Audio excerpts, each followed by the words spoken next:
Welcome to Mercenary Media. Stop chewing on your crayons, recruits, and pay attention. Out here, we deal in stories carved from steel, smoke, and battlefield scars. Tales of bounty hunters, ghosts from the Black Ops shadows, lost cities, and the monsters that walk between neon and ash.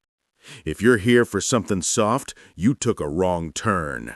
But if you want high-intensity storytelling, tactical world-building, and characters who survive on grit, instinct, and bad decisions, then fall in line.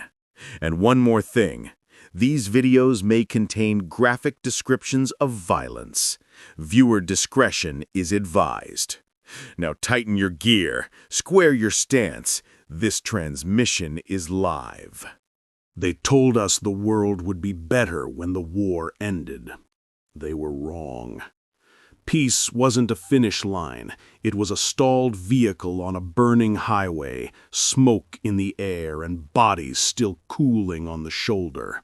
The flags came down, the speeches ended, and the same people who started the war started a different one, this time for profit. I watched it happen from a hospital bed in a military triage bay, half my side stitched together, staring at the flicker of a hollow screen on mute. Cities rebuilding, treaties signed, officials shaking hands. They never showed the expanse, the scar tissue between the megacities, the no man's land the cameras learned to ignore. They never showed the kind of people who thrive in broken places. Those are the people I hunt. My name is Cade Mercer. I used to belong to a ghost unit with no insignia, no records, no medals. We weren't supposed to exist. Now I belong to no one, except whoever pays me enough credits to go to work on the worst monsters still walking. Some days, I miss the simplicity of the war. The rain was falling sideways the night I walked into the broker's bar. New Bastion's lower levels always smelled like wet rust and engine coolant. The streets were a maze of neon signs, flickering billboards, and the soft buzz of faulty power lines. I shoulder my way through a crowd of night shift workers and scavengers, their faces washed in blue light and apathy. Above, somewhere in the upper spires, rich people drank clean water and pretended the expanse didn't exist. Down here, we knew better. The bar was called the Tangle because that's what it was. A tangle of pipes, ducts, cables, and bad decisions. The door hissed when it opened, releasing a stale draft of heat, alcohol, and recycled air. The music was low, the lights dim enough to make everyone look better than they were. A hollow screen looped a muted news feed over the bar, the anchor's mouth moving silently under the scrolling ticker of border clashes and economic crashes. I didn't come for the atmosphere. I came for the man in the corner booth. He was exactly where I expected him. Back to the wall, eyes half-lidded, fingers drumming an arrhythmic pattern on the table beside his glass. Rhett Avalon, information broker, job fixer, and professional opportunist. Soft in the middle, sharp everywhere else.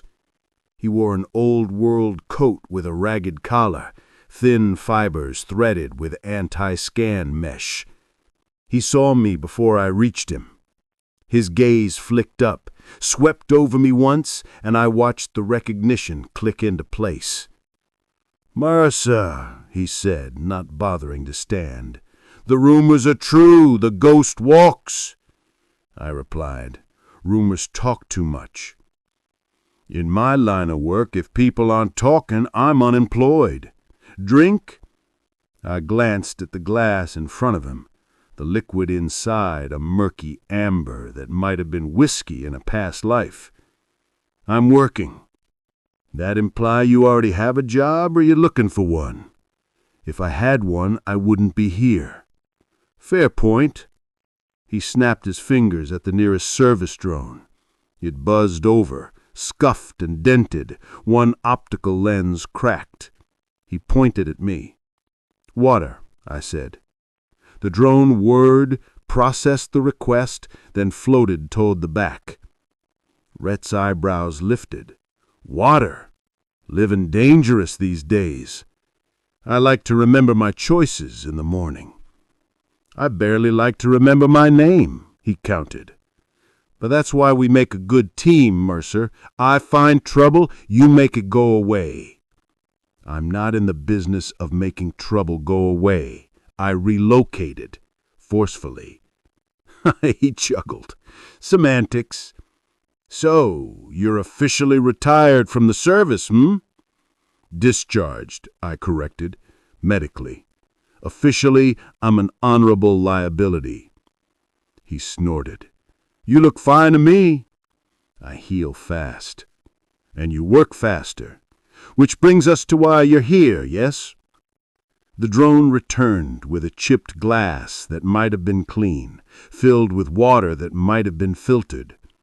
I picked it up, letting the condensation slick against my fingers, and stared at Rhett. I need a contract. High value, clean terms, and I choose the target. Picky on your first outing as a free agent, aren't you? I'm not strapping on armor for petty debts or missing spouses. If I'm going to risk my neck, the person on the other end better deserve what's coming. Vigilante with a price tag, just when I thought the age of romance was dead. He reached into his coat and pulled out a small projector puck, the size of a coin. He set it on the table and tapped the top. A hollow sprung up over the scarred wood, blue-white light coalescing into rotating bounty sigils and system stamps. City bounties, corporate bounties, private bounties, warrants. Take your pick. I'll skim my usual 10% off the top. I watched the hollow scroll. Faces, names, numbers, charges. Most of them were small-time, smugglers, thieves, gang enforcers, a couple of corporate embezzlers, one runaway executive whose wife wanted him retrieved intact. No thanks. Then a file caught my eye. Hold, I said. Rhett dragged 2 fingers through the hollow and froze the display. The image sharpened into a profile. A man in his mid-40s, hard eyes, thick neck, tattoos creeping past his collar, scar through his left eyebrow, the sort of face that looked wrong smiling. Name, Dalen Core. Alias, The Courier. Bounty Authority, New Bastion Security Council. Status, Live Capture, High Priority. Reward, 180,000 credits. Charges, unlicensed arms smuggling, distribution of military-grade weaponry, suspected trafficking of restricted tech into the Expanse zones. Arms dealer, I said. Arms smuggler, Rhett corrected. Dealer suggests a storefront, a respectable ledger. Core is more mobile. Security Council posted this. Through deniable channels, of course. They don't like to admit they can't catch their own trash. But Core's been slipping patrols for months. Runs goods out of New Bastion and into the Expanse. Some of those goods end up in other cities. Some don't end up anywhere because they explode first. I watched the numbers hover over Core's face. 180,000 credits. That was enough to buy a new identity, a high-tier med rig, and a modest apartment in a safer district. Or enough ammo to make sure I'd never need the apartment. Location, I asked. Last confirmed sighting puts him in Sector 9, Rhett said. His tone shifted slightly when he said that. Scrap town in the expanse, old industrial complex that grew legs and forgot how to die. Bunch of habitats welded to a sea of rust and bad ideas. Sector 9. I'd heard the name in passing, mostly from people who hadn't gone and didn't plan to. He has protection, I asked. A small army, ex-soldiers mostly, scavengers, people who didn't fit back into normal life after the war. He pays well, so they pretend he's a necessary evil. Who's the real client? I said. Rhett smiled thinly. You're assuming the council isn't being honest with their intentions. I'm assuming they're incapable of it. He leaned back, considering me. You want this one, Mercer? First job outside the uniform and you picked the hornet's nest? I picked a criminal profiting off the war and selling weapons into lawless zones. The hornets are a bonus. Rhett studied me a moment longer, then shrugged. Fine by me. Sector 9 it is. I can secure you a temporary council hunter license, so if any patrols scan your ID, they don't immediately shoot.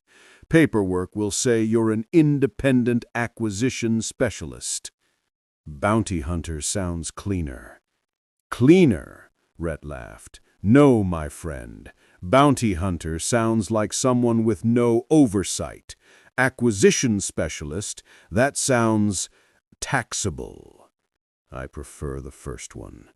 So do the people hiring you. They just don't like saying it out loud. He flicked a wrist, and the holo split. A secondary window appeared with contract terms. I scanned the lines. Deliver Dalen Core alive to New Bastion Security Council Processing Hub 04B. No collateral fatalities inside city jurisdiction. Bounty reduced by 30% if subject sustains injury preventing interrogation. I frowned. They're more worried about his vocal cords than his heart rate. Information is worth more than blood now, Rhett said. Sign? I said. 3 conditions. Rhett raised an eyebrow. You're renegotiating with people who don't know or care who you are. They know enough to post a high-tier contract and route it through you. They'll deal. Condition 1, complete operational freedom. I pick methods, routes, and equipment. No remote oversight, no trackers, no handler in my ear. That one they'll accept. They're hiring you because they can't use official channels without spooking Core. Condition 2. No automatic forfeiture if I'm forced to neutralize hostile third parties. If Core surrounds himself with shooters and they open fire, their survival is not my responsibility. Rhett nodded slowly. I can frame that as reasonable defensive actions permitted against non-target aggressors. Legalese loves adjectives. Condition 3. I get access to any intel they have on Core's suppliers and buyers. Full files. No redactions. He hesitated. Now that is trickier.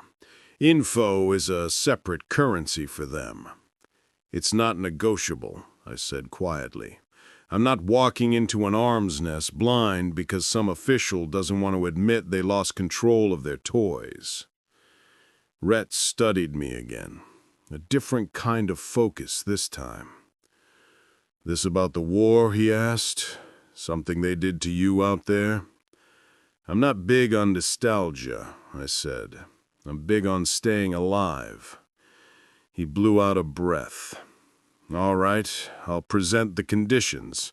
Might take an hour to get a response. You have half that, I said. He gave me a look that said he wanted to argue, but he knew better. I didn't bluff, and he knew it. Fine, 30 minutes, he said. Go get your gear. I'll ping you when the ink is dry. I stood, finished the water, and set the glass down. Rhett, I said. If this goes sideways, and they try to pull a quiet cancel on the contract while I'm in the field, he smiled without humor. I won't let them. That's not what I was going to say.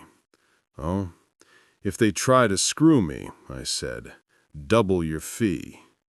He barked out a laugh. Now that is the most reassuring thing I've heard all week. Go play hero, Mercer. There's money to be made in other people's sins. New Bastion's Hunter Quarter was carved into the skeleton of an old logistics hub near the city's outer ring. The walls still bore faded logos from companies that no longer existed. Now the space was filled with gunsmiths, tech riggers, armor vendors, and people like me, those who turned violence into income. I walked into Harrow's forge and was greeted by the familiar chorus of metal on metal, distant welders, and the hum of diagnostic rigs. Harrow herself stood behind a reinforced counter, arms folded. She was taller than me by an inch, half her face a lattice of titanium and carbon fiber, one eye a bright mechanical iris that whirred as it focused. Cade Mercer, she said, I heard you were dead. Good to see you too, I replied. She smirked. You look like hell. War doesn't age well, I said. I need a kit. Thought you'd say that. What's the job? I said. Arms smuggler. He's dug in at Sector 9. Restricted tech. Heavy muscle. Her cybernetic eye dilated slightly. Sector 9? You're going alone? I work better without people getting in the way. I remember, she said dryly. Still have holes in my walls from the last time you brought a team in here. That wasn't my fault. You chose the team. Point taken. She jerked her head toward a steel door. Come on, let's suit up the resurrected ghost. The back room was a tight corridor, lined with lockers and reinforced cabinets. Harrow keyed in a code on a wall panel, and a storage bay slid open. Inside, hanging on a frame, was an armor rig I hadn't expected to see again. You kept it, I said quietly. Harrow shrugged one shoulder. You paid for it. Just because your outfit pretended you didn't exist anymore didn't mean that I had to. I figured you'd either come back for it or some other fool would try to steal it and I'd get to watch them break something important. The rig was matte black, segmented plates over flexible composite weave, light, quiet, and balanced, a second skin built for ghost work. I ran a hand over the chess piece. The old unit designation was gone, buffed down to featureless smoothness. Still fits? Hashi asked. Only way to find out. I stripped down, the cold air of the room prickling against my scars. The armor pieces clicked into place with the familiarity of long practice. Chest, shoulders, spine guard, arm bracers, thigh plates. Harrow circled me like a mechanic inspecting a vehicle. She reinforced the left side, she said, where you caught that shrapnel. Extra layering won't compromise movement. I also updated the NI link in the collar. You can run modern HUD overlays now. No more jury-rigged adapters. Weapons, I said. Always rushing to the fun part. She opened a side cabinet. I chose a compact rail carbine, folding stock, integrated suppressor. Good range, punchy enough to go through light cover. For close work, a heavy pistol, old model, reliable, modified to accept both standard and high-density slugs. I holstered it at my side. "Knives?" Hashi asked. "3. One boot, one wrist, one back." She handed them over without comment. Blades are simple, silent, honest. "Hacking rig?" she said. "I've got my own," I replied, pulling a slim, multi-surface pad from my pack. "Updated last month." She nodded approval.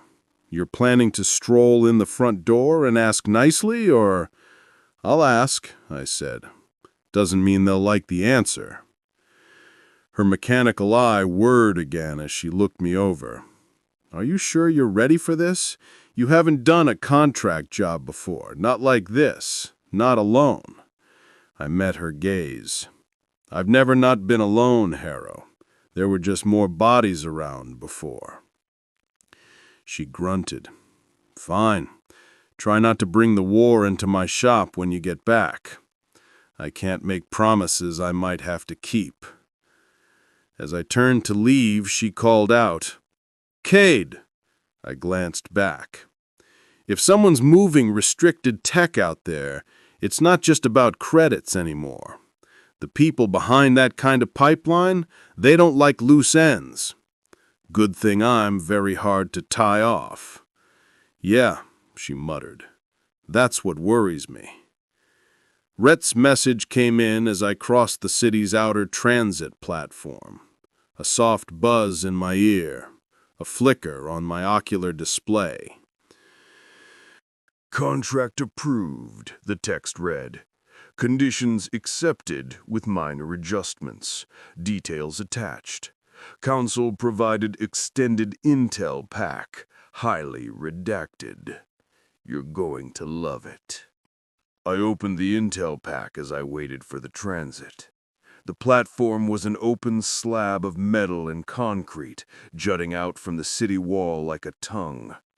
Beyond its edge, the expanse spread dark and wide, a jagged silhouette of ruins under a smog-heavy sky. Lightning flickered in the distance without thunder, dancing in the upper layers of the atmosphere where the storms had learned to be quiet. A battered mag truck rolled into the station, its undercarriage humming with a tired electromagnetic drive. The driver didn't bother getting out. He just leaned across the passenger seat and glanced at the cluster of waiting travelers. "Expanse route," he said. "Sector 9, 12, and the old relay towers. Seats are cheap, guarantees are not." Perfect. I climbed aboard and took a seat near the rear, where I could see everyone and everything. The passengers were a mix of scavengers, hopeful traders, and people with the hollow look of those who'd already given up but hadn't realized it yet. As the truck lurched forward and rolled out of the city's protective field, my HUD fed me Core's file. What the Council had given Rhett was better than nothing, but not by much. Dallin Core's history was a patchwork of censored lines and blacked-out sections. Born in one of the old coastal cities before it fell, enlisted early, served in several infantry units during the mid-phase of the war. No official record of special assignment, but I knew from experience what it meant when years went dark in a service file. He did side work, I thought, the kind that didn't leave signatures. After the war, he vanished into the expanse. Resurfaced years later as a mid-level arms broker. Built connections, turned connections into leverage, turned leverage into a small empire. The interesting parts were buried in the attachments. One flagged report mentioned suspected involvement in the theft of a classified weapons shipment from a decommissioned storage facility. Another hinted at intercepted chatter mentioning test articles and field salvage. My throat tightened as I read those phrases. Test articles. Once upon a time, in a place I wasn't supposed to remember, we had been called that. The mag truck bounced over a broken stretch of road, jolting everyone inside. A few passengers swore. The driver muttered something and adjusted course. I closed the file and stared out the cracked side window. The expanse rolled by in shades of gray and brown. Broken highway pylons stood like gravestones. Burned-out shells of transports rusted quietly in the dust. In the distance, a failed agricultural dome lay collapsed like a deflated lung. Civilization was a patch job. Someone had slapped megacities over a corpse and called it progress. 20 minutes out, my neck prickled. You learn to listen to that prickle. It's usually the only warning you get. I shifted my posture subtly, angle of sight changing. 2 rows ahead, a man in a stained coat glanced at the driver, then at the side mirrors, then lowered his hand to his lap. His fingers brushed the edge of something under the coat. The truck slowed slightly, far too early for any stop. Outside, the road narrowed between the ribs of a collapsed overpass, a perfect choke point. "Of course," I murmured. I pushed up from my seat, moving as if I were just stretching my legs. No one paid much attention. People look away from trouble until it's already on top of them. I walked forward, passing the man in the coat. I didn't look directly at him, but I saw the outline of a compact subgun under the fabric. Safety off, ready. At the front, I leaned on the back of the driver's seat. "Problem?" I asked.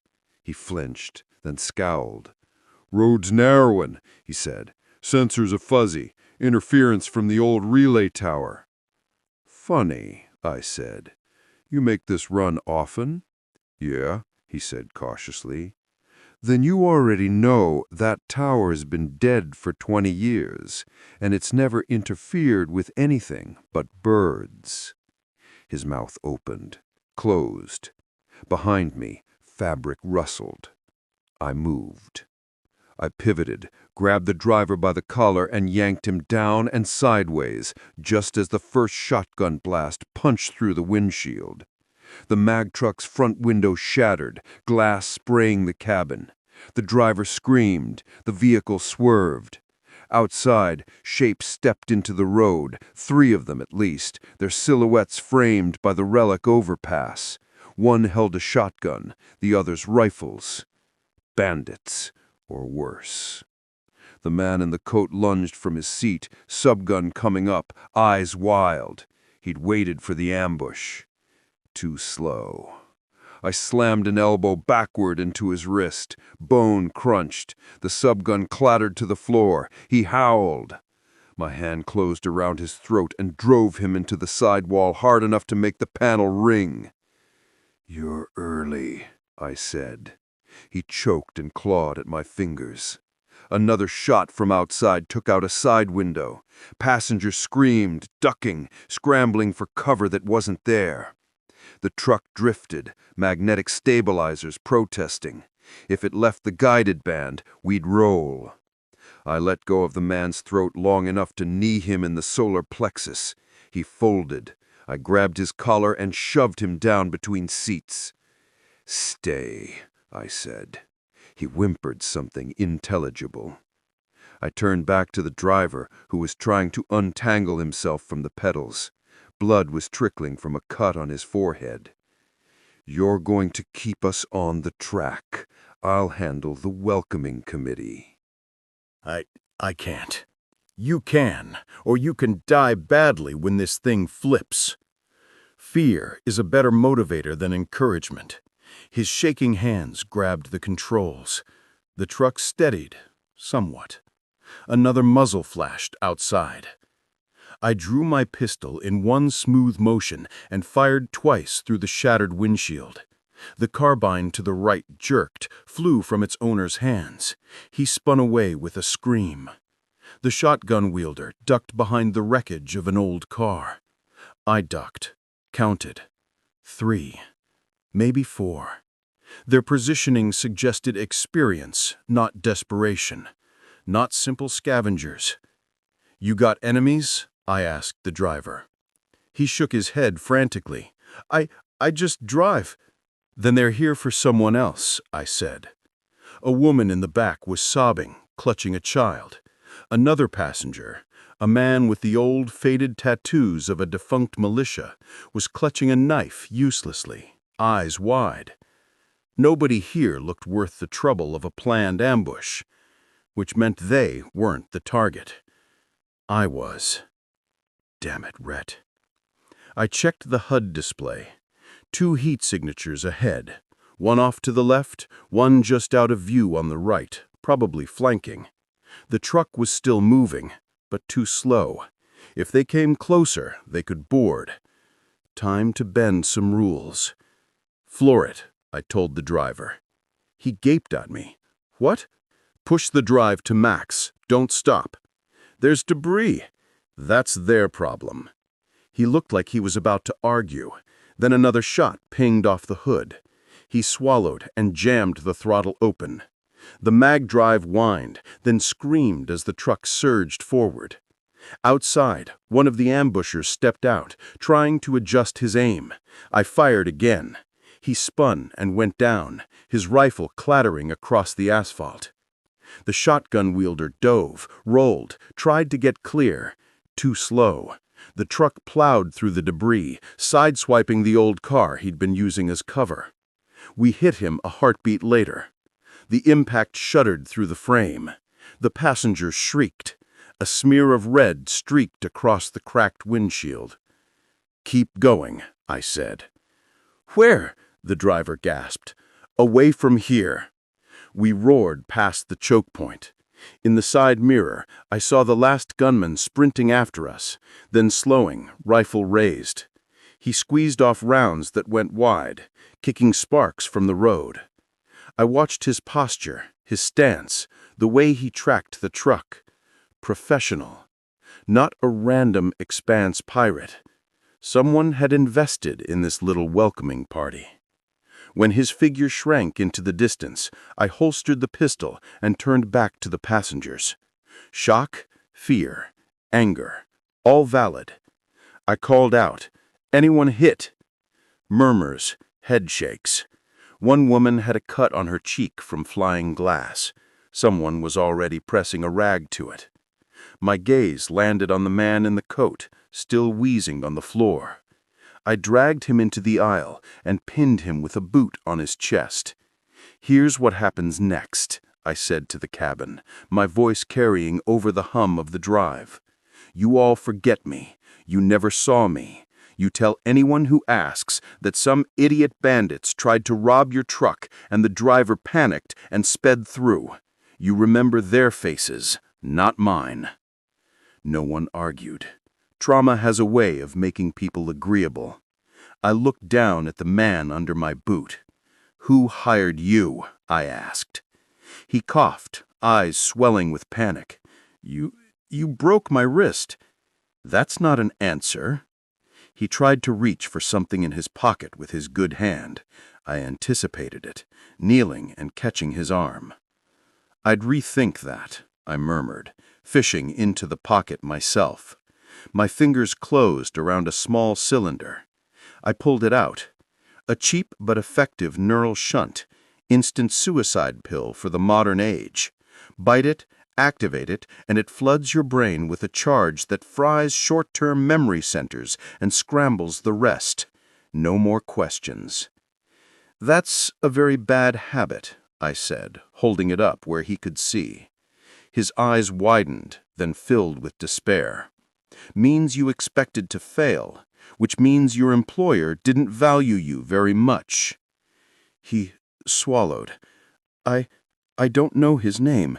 Just a drop. A cred transfer. Said a hunter might be on this route. Said to kill him if we had the opportunity." "You and who else?" "The 3 outside. That's it. We were supposed to loot the truck, too. looked like a random hit, you know? Just bandits. That's it, I swear." "How did he describe the hunter?" I asked softly. He hesitated. "Military type, black rig, cold eyes." I smiled without humor. Flattering. I palmed the neural shunt, dropped it into my own pocket. "You get to live, for now. You're going to get off this truck at the next stop, and you're going to run far away from whoever gave you this job.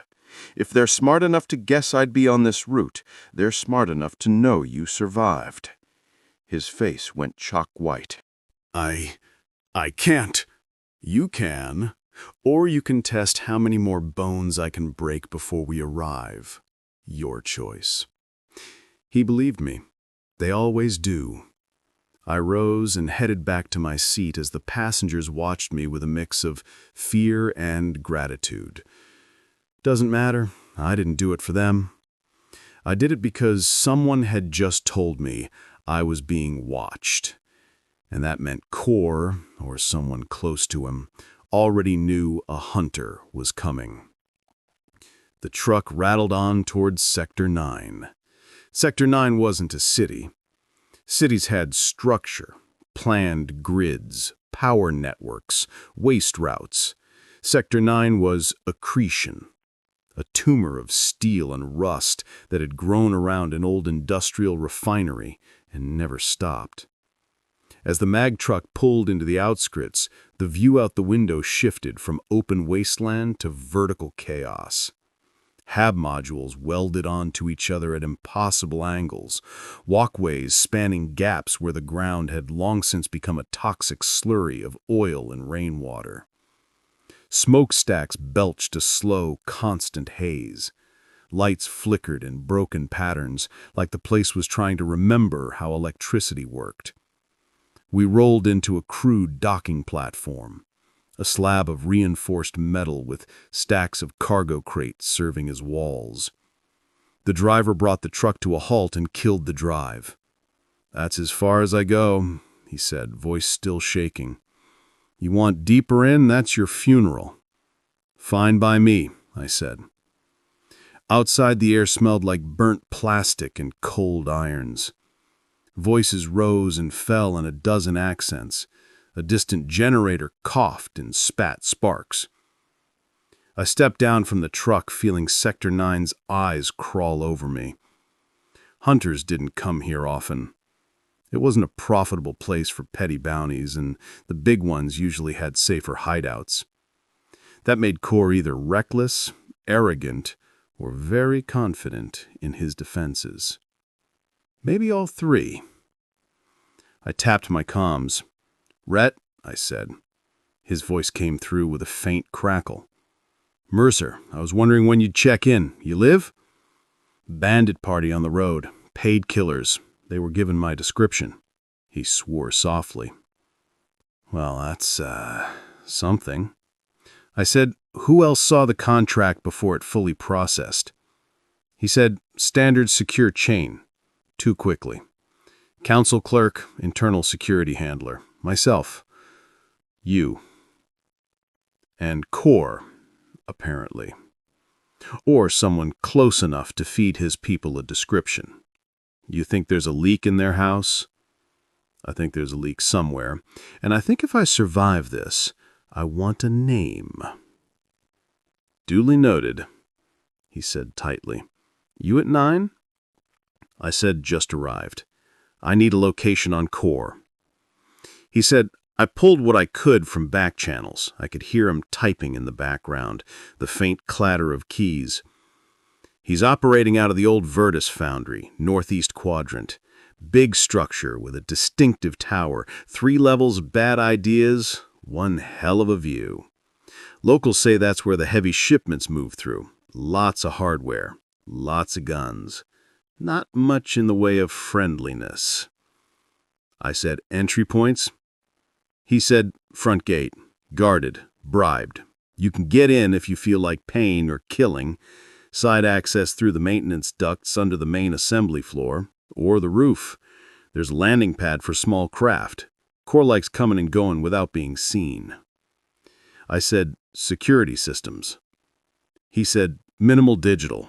Core doesn't trust networks.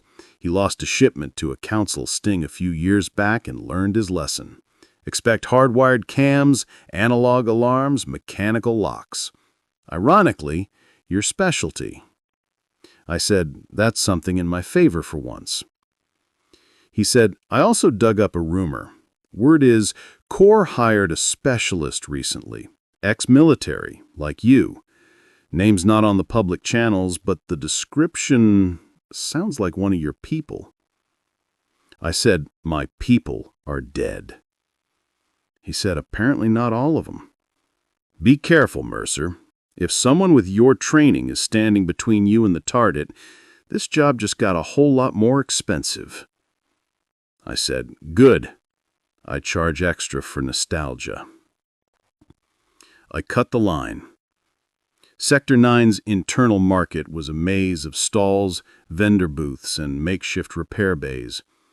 I moved through it like a shadow, letting the noise and motion wash around me. This wasn't a place where you flashed a badge and started asking questions. This was a place where you listened first and spoke only when you knew what you wanted to say. I found what I needed near the edge of the market, a tech shack cobbled together out of old server racks and hollow screens.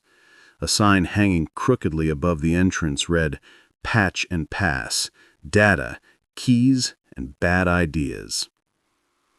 Inside, the air was warm and tense, filled with the hum of old hardware. A slim figure hunched over a desk piled with circuit boards and cable tangles. Short, choppy hair, oil stains on the fingers, goggles perched on the forehead. Closed, they said, without looking up. No, you're not, I replied. You just don't want to work for cheap. She sighed and turned. Her eyes flicked over my armor, my weapons, my posture. Definitely closed, she amended. I don't work with hunters. I'm not here to hire you, I said. I'm here to buy a map. Maps are cheap. Not the kind I need. She tilted her head. What kind do you need? I said, an architectural layout of the Virtus Foundry. Minimal digital footprint, something I can run local. Her smile vanished. You're insane. You know that, right? Core owns that place. He finds out I sold schematics to a stranger, he'll feed me to his cargo shredder. I said, he won't find out from me. That's exactly what someone who'd tell him would say. I said, I'll pay double the usual rate. Her eyes flickered with calculation. Triple. And you never say my name to anyone. Ever. I said, I don't know your name. Exactly. We stared at each other for a moment. Finally, she huffed. Fine. Wait here. She disappeared into a back room, muttering. I glanced around, letting my eyes track the flicker of old hollow ads on the walls. Most were antique, selling products that didn't exist anymore. One of them showed soldiers marching across a battlefield, the slogan, Order Through Strength, blazing overhead. I remember that campaign. I remember the lies behind it. The tech came back with a slim drive. No external markings. This is as complete as you're going to get, she said. The foundry has been modified 100 times over the years. New walls, old walls, hidden rooms. But the main structure is still the same. Power conduits, maintenance ducts, vent shafts. I took the drive. Any blind spots in the existing security grid? She snorted. Fair question. Maybe, but I'm not your mother. You can figure that out yourself once you're in. And if you die, I never met you. I said fair. I transferred the credits, triple rate. She checked the numbers, nodded. "You're not from here," she said. "No," I replied. "Then here's some free advice. People who come to Sector 9 looking for core either leave in a bag or don't leave at all." I said, "I'll try to set a new precedent." As she turned to go, she added, "If you make it out, don't come back here. I don't like repeat business involving suicide." "Understood." I found an out-of-the-way nook between two cargo stacks and loaded the drive into my pad. The schematics unfolded in my HUD, a ghostly overlay of the foundry's bones. 3 levels. Ground, loading bays, workshops, storage. 2nd level, offices, control rooms, access to crane systems. 3rd level, private quarters, restricted areas, comms room, rooftop pad. Maintenance ducts ran under the whole structure like veins. A few vertical shafts led up the side of the main furnace tower, now repurposed as a core elevator. Security nodes were clustered around the main entrances. Cameras covered the obvious paths. The side ducts had minimal coverage. If Core was smart, and everything I'd read suggested he was, he'd rely more on human eyes and guns than on digital systems that could be hacked. That was fine. I knew how to deal with people. Night fell quickly in Sector 9, not because the sun went down any faster, but because the smoke got thicker. Artificial lights flickered on in scattered clusters, creating islands of illumination in a sea of dark. I moved toward the Virtus Foundry along the underside of a suspended walkway, staying in shadow. The foundry's outline rose ahead, a jagged, hulking mass of metal and history. At a distance, it still resembled what it once was, a place where raw materials became something else under heat and pressure. Tonight, it was where the raw material was fear. 2 guards stood at the front gate, weapons slung casual but ready. They wore mismatched armor pieces and carried themselves with the loose confidence of men who'd never been seriously challenged. The side maintenance entrance was another story. A narrow access door behind the main line of sight, half hidden by scrap piles. 1 camera, mounted too high for anyone who didn't think 3 moves ahead. I thought 4. A small, flat device slid from my sleeve into my palm. I palmed it against the wall beneath the camera's blind zone and activated it. The ghost scrambler hummed, a barely perceptible vibration through my gloves. It didn't shut the camera down. That would be too obvious. Instead, it looped the last 10 seconds of its feed, broadcasting normalcy while I moved through its vision like a ghost. The door itself was old, mechanical, with a keypad lock. I love mechanical locks. Digital systems can be hardened, encrypted, obfuscated. Mechanical systems can only be complex, and complexity leaves patterns. I ran my fingers over the keypad, feeling for wear, subtle smoothing on certain numbers. 1, 3, 7, 9. My HUD highlighted them mentally as I pressed my ear to the metal and listened. 4 digits. Could be any combination, but human brains have habits. I tried 1379. No good. 7931. Nothing. 9731. A soft click. The door eased open. I slipped inside. The maintenance corridor smelled like dust and old oil. Pipes ran along the ceiling. The hum of heavy machinery vibrated through the walls. Somewhere deeper in, voices echoed faintly. I moved silently, boots absorbing sound, armor plates giving just enough without clanking. My HUD marked my position relative to the schematics. Step 1. Get eyes on Core's operation, confirm presence, identify exits and potential choke points. Step 2. Isolate Core from his people. Step 3. Capture, alive, intact-ish. I moved following a narrow passage up into the bowels of the foundry, emerging onto a graded walkway above the main floor. Below, the foundry had been transformed into a distribution hub. Crates were stacked in organized rows, each marked with codes and symbols from a dozen different manufacturers. Some were local, many weren't.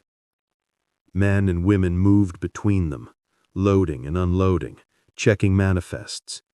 Most carried sidearms, a few had heavier weapons slung at their backs. At the far end of the floor, near a wide loading gate, a cluster of figures stood around a table. Holo projectors cast ghostly diagrams of weapons and routes over their faces. One of them was Dallin Core. Even from this distance, there was no mistaking the scar over his brow, the thick neck, the way he held himself like the room belonged to him and nothing in it could touch him without permission. Another figure stood slightly apart, arms folded. My heartbeat skipped. Tall, built like a blade more than a man, armor that looked military, old make, modified, hair cropped close, posture like a coiled spring. When he turned slightly, the light caught his face. My mouth dried. I knew that face. Once, years ago, we'd trained together in places that officially didn't exist. We'd bled on the same floors. Lysander Hale. We called him Lice. The only man in my unit who could beat me in a straight hand-to-hand drill half the time. He'd died in the tunnels, the same tunnels where, according to the official report, I died too. Apparently, the afterlife was crowded this year. If Lysander was working for Core, this job had just gone from complicated to near suicidal. You don't fight someone like him head-on. You don't win. You outthink him, or you die trying. My mission had just gained a new, unofficial objective. Find out who resurrected my ghosts. Down below, Core laughed at something, his hands slamming down on the table. The workers around him shifted nervously. Lysander didn't laugh. His gaze drifted toward the upper levels, scanning shadows, patterns, movements. For a moment his eyes stopped near where I crouched, high above. He could possibly see me. The lights, the angle, the distance, it all worked in my favor. But I knew that look, that feeling. Somewhere deep in the foundry, metal clanked as a crane shifted a heavy load. Voices rose and fell, footsteps echoed, machinery hummed. My earpiece remained silent. The world narrowed to the walkway beneath me and the targets below. I had a live bounty to capture. I had an old comrade who should have been dead. And I had the cold, steady certainty that none of this was a coincidence. Core was part of something bigger. Lysander's presence proved it. Someone out there was pulling strings, reactivating old assets, moving restricted tech through lawless zones. The same kind of someone who once called us test articles. They'd tried to erase me. They failed. Now I had a roadmap back to them. All I had to do was survive Sector 9. I took a slow breath, letting the tension bleed into focus. Okay, I whispered to myself. Let's hunt. And with that, I began moving along the catwalk, ghosting through the shadows, setting the first trap in a game that had started long before I ever picked up a gun. All right, recruits, that's the end of this operation. If you made it this far, congratulations. Most don't. But your mission isn't over yet. As part of your civic duty, and to keep this outfit running, you will now hit the like button. Not later, not when you remember, now. And if you haven't subscribed yet, well, that's desertion. Lock it in, subscribe, and stay in formation so you don't miss the next deployment.